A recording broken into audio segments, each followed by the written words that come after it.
Hi, it's Marissa from Mommy Knows What's Best. I'm going to show you how easy it is to use a SnapeZo frame. This is an 8.5 by 11 size frame, and it is very much different from other frames.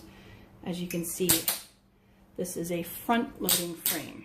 So all of these edges open up, they are metal, and inside they give you two different covers. There's a clear cover, and then there's this UV protective cover. I didn't peel the film off of this yet, but it's super easy.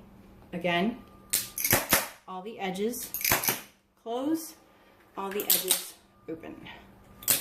There's drill holes that you can use to mount this frame, very easy, and they give you all of the hardware. I'm going to be using this frame for printable inspirational quotes that I can change out whenever I want. Simply insert it along the edge, add your cover, and close. And a tutorial of how to make these easy printable quotes will be on mommyknowswhatsbest.com. Thanks for watching.